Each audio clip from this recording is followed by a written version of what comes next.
Influence होने वाले हैं?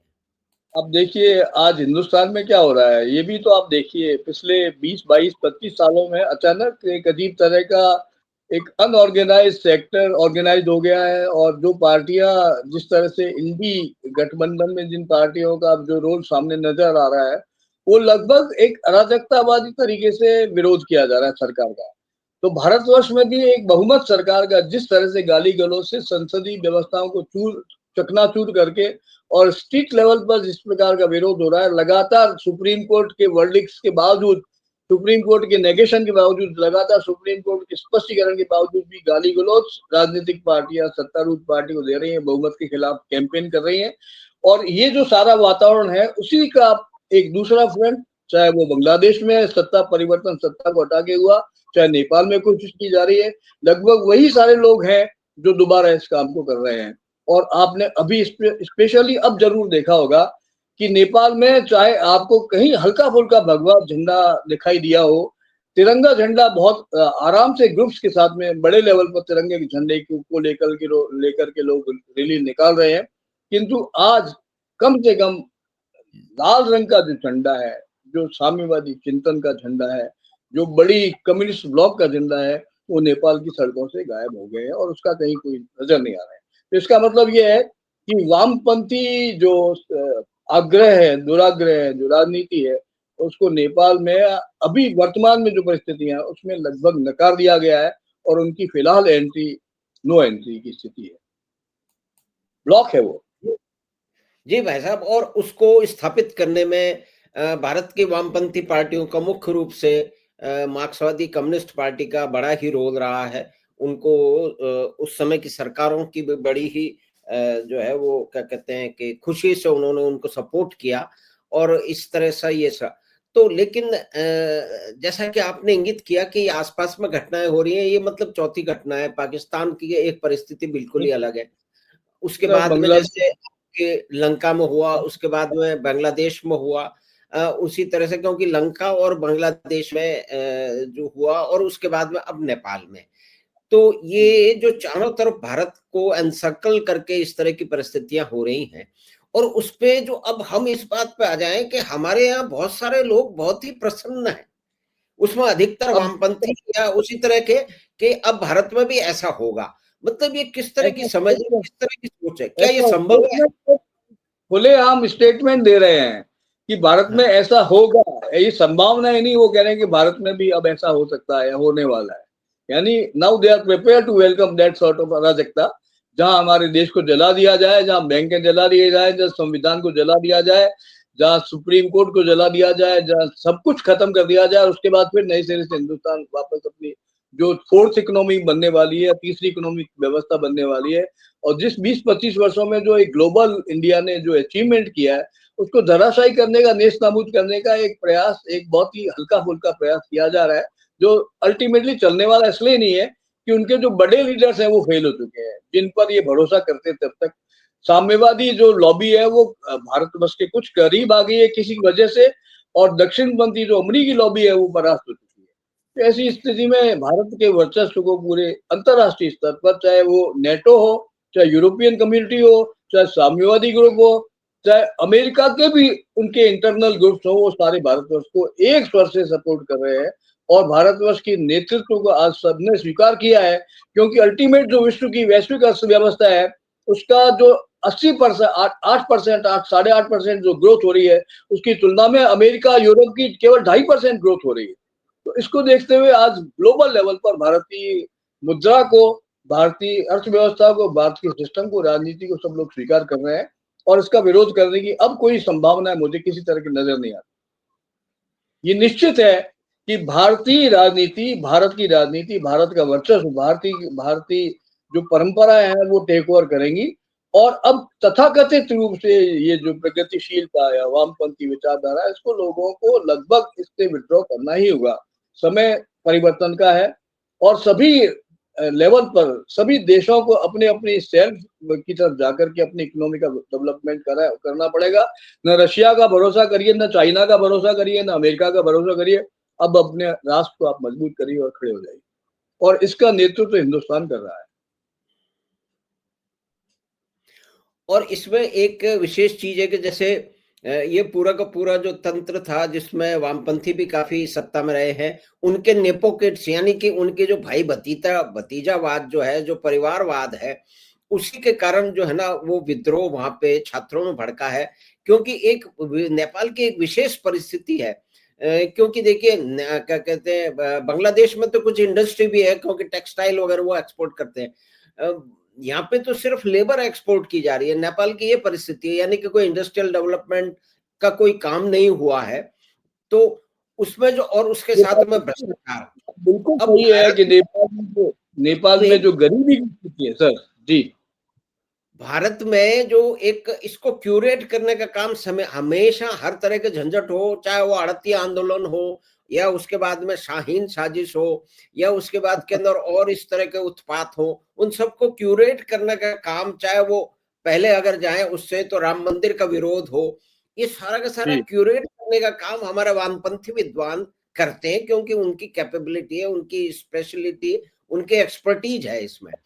लेकिन बिल्कुल आप ये सही कह रहे देखिए, इन भ्रष्ट लोगों के खिलाफ नेपाल में युवाओं ने उनकी जो लाइफ स्टाइल थी वो भ्रष्ट नेताओं, तो भारत में तो ये वामपंथी उन्हीं भ्रष्ट परिवारों की ये कह रहे, उनके गीत कर रहे हैं कि ये लोग पावर में आ जाएंगे, उन्हीं के साथ है। इस पे आप क्या कहेंगे भाई साहब?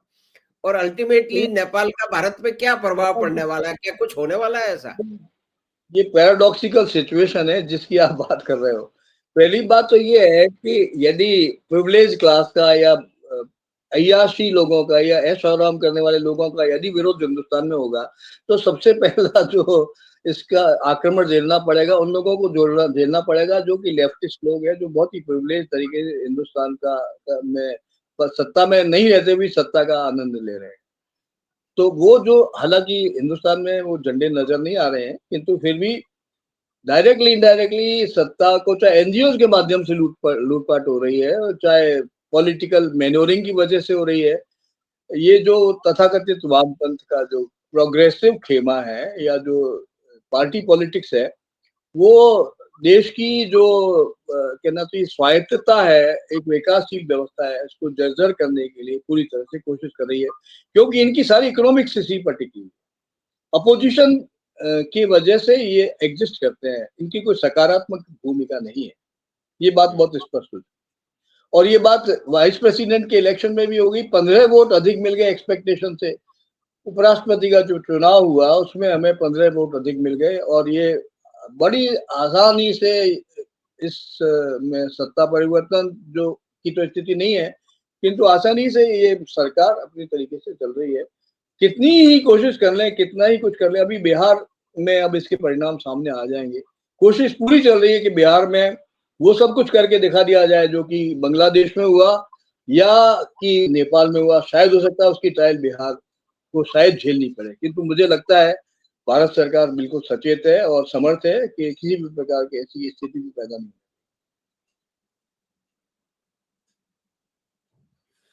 तो ये जो परिस्थिति का जो परिकल्पनाएं की जा रही है भाई साहब, कि ये भारत में तुरंत ही होने वाला है, तो ये मतलब ये किस तरह की ये विचारधारा है, किस तरह का ये सोच है? और ये लोग प्रमोट किसको कर रहे हैं? उन्हीं लोगों को कर रहे हैं जो कि पूरे के पूरे परिवारवादी हैं। और जी इसमें कांग्रेस एक दल है और ये सारे दल एक समय पे, आपको मुझसे अधिक मालूम है कि कांग्रेस के विरोध में ही खड़े हुए थे। तो मतलब ये जी किस तरह का समूह है ये? देखिए, आप बिल्कुल सही कह रहे हैं कि संसद ही हमारी परंपरा, भारतीय परंपरा में सबसे बड़ा जो रोल यदि विपक्ष का रहा है, तो राजनारायण इंस्ट्रूमेंटल रहे हैं अपने टाइम में। और समाजवादी पार्टी में उन्होंने, लोहिया जी ने, राजनारायण ने बहुत बड़ा भूमिका निभाई है। और नेहरूवाद का यदि सबसे समर्थ और सशक्त विरोध किया समाजवादी पार्टी में, तो लोहिया जी ने या राजनारायण ने किया। उसके बाद जो फॉलोइंग उन लोगों ने किया जो अब सब करप्ट हो चुके हैं। इसके अलावा मार्क्सवाद की तरफ से बंगाल में, वेस्ट बंगाल में ज्योति बसु ने, मार्क्सवादियों ने किया। बड़ी कंसोलिडेटेड पावर के रूप में उन्होंने सरकारें बनाई, सरकारों को चलाया और एक मॉडल भी स्थापित किया। कोशिश ममता को भी मिला, समय मिला, किंतु ममता लगभग उसी अराजकतावाद की शिकार हो गई जिसका वो विरोध करती थी। तो आज स्थिति यही है कि ये जो अराजकतावादी खेमा है, जिसका अब कोई संगठन नहीं है, किसी प्रकार की इनमें ऑर्गेनाइजेशनल क्षमता नहीं है, और केवल वो ये कह रहे हैं कि भाई लूटने वालों को हम आगे नहीं, ये लूट खसोट कौन कर रहा है समझ में नहीं आ रहा। तो ये जो अभी रिसेंटली आप जो देख रहे हैं पॉलिटिकल मैन्योरिंग जो देख रहे हैं, जिसमें कुछ बहुत सीमित 4-5 चेहरे ही सामने नजर आ रहे हैं कि इसके पीछे जनमानस नहीं है। तो उन 4-5 चेहरों के हिसाब से यदि आप सोच रहे हो कि भारत की अर्थव्यवस्था बदल जाएगी, भारत में क्रांति हो जाएगी, मुझे तो नहीं लगता है। मुझे 5वां 6ठा चेहरा बता दीजिए जो कि इस पॉलिटिक्स से जुड़ा है, जबकि वर्तमान सरकार में एक सरकार की स्वायत्त स्थिति है, एक सरकार अपने तरीके से चल रही है और संगठित तरीके से, संसदीय तरीके से, डेमोक्रेटिक तरीके से वो सारी जीवन मूल्यों को आधार बना करके अपने विकास की गति को आगे बढ़ा रही है। ऐसी स्थिति में इसको रोकना वाजिब नहीं लगता, और कोशिश ये करनी चाहिए कि नेपाल में जितना जल्दी स्थिरता आ जाए, जितना जल्दी डेमोक्रेटिक सिस्टम से सरकार बन जाए, चाहे वो राजशाही हो चाहे डेमोक्रेटिक हो, निश्चित रूप से या तो राजशाही व्यवस्था वापस आएगी या डेमोक्रेटिक फार्मूले से कोई व्यवस्था बनेगी। अंतरिम सरकार में कोई फार्मूला हो सकता है बनाया जाए, किंतु ये बात साफ है कि नेपाल में 1.5 साल से 2 साल से सरकारें स्थिर नहीं रही है। तो अब जो भी फार्मूला अपनाया जाए उसको बहुत सोच समझ के अपनाया जाना चाहिए, कहीं ऐसा नहीं हो कि फिर प्रतिक्रांति हो जाए और फिर कोई प्रॉब्लम पैदा हो जाए। तो भाई साहब, इसमें भारत को क्या कोई प्रोएक्टिव रोल आपके हिसाब से कुछ बिहाइंड द सीन चल रहा है, या लेना चाहिए या ले सकता है? क्योंकि ये एक देश का अंदरूनी अंदरूनी मामला है, लेकिन बहुत सारे नेपाली काम करते हैं, गोरखा लोग भारत की आर्मी में हैं, और एक समय ऐसा भी था कि उस पे कभी अलग से चर्चा करेंगे, क्योंकि वो बहुत ही इंटरेस्टिंग विषय है, थोड़ा कंट्रोवर्शियल भी है। बहुत सारे लोग आप बोलते हैं कि ऐसा हुआ ही नहीं। गोरखालैंड का नेपाल एक बार नेपाल जो है, मतलब 1951 50-51 के बीच में नेपाल के जो महाराज थे, उन्होंने ये रिक्वेस्ट की थी कि भारत में शामिल कर लिया जाए, लेकिन वो एक अलग विषय है। वो मतलब उस पे अलग से चर्चा करने की आवश्यकता। तो नेहरू जी ये को जो उन्होंने ये जो कहा। ये जो एक एक गर्भनाल का संबंध है दोनों के बीच में, तो इसमें भारत क्या कर सकता है, क्या करना चाहिए? मतलब निश्चय ही बिहाइंड द सीन जो बहुत सारे काम हो रहे होंगे, जो कि सामने आते भी नहीं है, आने भी नहीं चाहिए। मतलब भारत के पड़ोस में इस कुछ हो रहा है, उसका इन्फ्लुएंस पड़ेगा। तो इसमें देखिए, मुझे ऐसा लगता है कि कोइराला के समय में एक बार कोशिश हुई थी, जबकि जी, समाजवादी जो पार्टियां थी हिंदुस्तान की, इसमें फणीश्वरनाथ रेणु भी साथ में थे, जयप्रकाश हुँ, नारायण का जो मूवमेंट हुआ था, उसमें हुँ, नेपाल से बहुत अच्छी तरह का संवाद बन गया था, और नेपाल से ब्रदरहुड के नाते, पॉलिटिकल सिस्टम के नाते, दोनों देश अपने तरीके से एक दूसरे को पॉलिटिकल अंडरस्टैंडिंग में मदद कर रहे थे। हुँ, वो व्यवस्था बाद में लगभग विलुप्त हो गई, और बाद हुँ, में जब ये साम्यवादी ग्रुप या लेफ्टिस्टों का या मार्क्सवादियों का प्रचंड की सरकार आई, बाद में कांग्रेस सरकार, 3-4 बार प्रचंड की सरकार आई, किंतु बार बार अभी भी जो सरकार है पॉल, जो उस सरकार में भी वो जो वर्तमान प्रधानमंत्री जिन्होंने इस्तीफा दिया है, जो चले गए, वो भी तीसरी चौथी बार वो इस कुर्सी पर, प्रधानमंत्री कुर्सी पर बैठे गए। दुर्भाग्य से पिछले पूर्व प्रधानमंत्री के मकान को जला दिया गया, उनकी पत्नी को, जो कि संगीत में उसमें चित्रकार के रूप में जानी जाती थी, चित्रकार थी, उसको भी जला दिया उन्होंने। तो ये जो स्थितियां पैदा हो गई हैं, उनको किसी न किसी रूप में उनको दूर करने के लिए कोई डेमोक्रेटिक सिस्टम से एक नई व्यवस्था बनानी ही पड़ेगी, और उसके लिए कुछ एक्सरसाइज करनी पड़ेगी। जल्दबाजी नहीं होनी चाहिए। मुझे लग रहा है कि शुरू में अंतरिम सरकार ही बनेगी, और उसके 8-10 महीने बाद या 1 साल बाद शायद स्थायी सरकार सामने आ जाए। और भारत को इस बारे में विजिलेंस की जरूरत है, एक प्रॉपर तरीके से अंडरस्टैंडिंग, संवाद, नजर रखने की जरूरत है, और सहयोग करने की जरूरत है। कहीं कोई इंटरफेरेंस नहीं हो भारत के द्वारा, ये बहुत जरूरी है। ऐसा लगना नहीं चाहिए कि भारत कहीं इंटरफेरेंस है।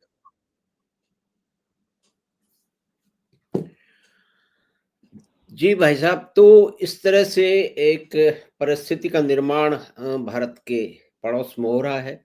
नेपाल के साथ में और बाकी देशों के साथ में भी तो है ही, लेकिन नेपाल के साथ में एक विशेष संबंध है भारत का। और उस जो है वो हिमालयन किंगडम में जी, इस तरह की लूटपाट, आगजनी, अफरा-तफरी बहुत सारे कारणों से हो रही है। पाकिस्तान ने नेपाल को भारत विरोधी गतिविधियों के लिए बड़े लंबे समय से इसको इस्तेमाल किया है। तो आगे किस तरह से परिस्थितियां जो है वो करवट लेंगी और किस तरह का इन्फ्लुएंस जो है भारत पे आने की संभावना है, तो इस पर आपसे फिर विस्तृत चर्चा करेंगे, क्योंकि ये परिस्थितियां बदल रही है। और फिर दूसरी और भी बात है कि जो हमने जो पहले तय किया हुआ है, वो जो बीकानेर टेल्स की कहानियों, वो बीच बीच में रुक जाती है। तो एक बार भाई साहब, आपका इसमें थोड़ा सा मदद चाहिएगी कि हम एक साथ जो है कुछ बातें कर लें, तो फिर वो भी निरंतरता उसमें बनी रहे। आपसे निवेदन है भाई साहब। लाइट लाइट थोड़ी सी हल्की फुल्की लाइट भी आती रहनी चाहिए, जो मनोरंजन भी बना रहे। बीकानेर तो हमारा खुद का देश है, जय जंगलदार बादशाह की हम सभी संतानें हैं। तो let's back to Bikaner any time. वो तो मेमोरीज, स्वीट मेमोरीज हैं, स्वीटेस्ट मेमोरीज हैं। जी, हम वापस जी। उन पर बात करेंगे, चलेंगे दोबारा कभी भी। तो भाई साहब, आपका बहुत बहुत धन्यवाद कि आपने बहुत ही व्यस्त कार्यक्रम से आप कोई नए पूरे आयोजन में लगे हुए हैं और उसमें से आपने समय निकाला और नेपाल के विषय में बात की। ये परिस्थिति लगातार परिवर्तन होती रही है और भारत के भी में भी कई सारी की चीजें होने वाली हैं, क्योंकि उपराष्ट्रपति का चुनाव हो गया है जो और यहाँ पे एक अजीब सिस्टम चल रहा है कि जिन्होंने धड़ल्ले से वोट चोरियां किए हैं, मतलब ये तो सब जानते हैं ना, ये तो किताबों में छपा हुआ है, लोगों ने अपने अपने अपने संस्मरणों में लिखा है। कितने सारे के सारे जो है ना पुस्तकें मिल जाएंगी, एक पूरी हिस्ट्री है। उसी के बाद तो जो है ना वो इलेक्ट्रॉनिक वोटिंग मशीन आई। तो वो लोग जो धड़ल्ले से वोट चोरी किया करते थे, वो आज तो सवेरे देखिए, आ रहे हैं। राष्ट्रपति उपराष्ट्रपति चुनाव में तो वोट मशीन में प्रॉब्लम नहीं थी ना, वो तो आराम से हो गया, उसमें तो कुछ मैनिपुलेशन नहीं हुआ ना। लेकिन ये एक एक प्रचार है और उस प्रचार को बहुत सारे लोग उसको हवा देते हैं, उसको एम्पलीफाई करते हैं। तो उनमें से बहुत सारे आपके और हमारे मित्र भी हैं। तो आपका भाई साहब बहुत बहुत धन्यवाद। तो आपसे फिर मिलेंगे और विभिन्न विषयों पे, बीकानेर के विषय में, राजस्थान प्रांत के विषय में और कुछ महत्वपूर्ण जो है वो अपने जो सांस्कृतिक जो कार्यक्रम है, संभावनाएं हैं, उनके बारे में भी हम चर्चा करेंगे। तो भाई साहब, आपका बहुत बहुत धन्यवाद। आपके पास फिर लौटेंगे। बात पति सी की जय हो। नमस्कार। भाई साहब की जय हो। नमस्कार भाई साहब, नमस्कार, धन्यवाद आपका। तो नेपाल की परिस्थिति बड़ी विकट है। उसमें 20 साल की राजाशाही के जाने के बाद में जिस तरह का प्रजातंत्र चला है, वामपंथियों को बड़ा प्रचार रहा है। उनके बच्चों ने और दूसरे भी राजनेताओं ने जो कि जो प्रजातंत्र की जो है वो कंधे पे सवार होके आए थे, उन्होंने जिस तरह का भ्रष्टाचार किया है और उसके भ्रष्टाचार के प्रभाव को सबके वहाँ के लोगों ने देखा है। वहाँ की इकोनॉमी 60-70% जो है वो रेमिटेंस से चलती है, यानी कि वो श्रम निर्यातकों का देश, जैसे उसके पड़ोस में बिहार है, उसी तरह से नेपाल भी ये रहा है। और बिहार के बहुत सारे नेता कह रहे हैं कि ये जो वहाँ हो रहा है वो वहाँ भी होगा। अगर वो होगा तो वो किसके खिलाफ होगा, ये एक देखने समझने की बात है।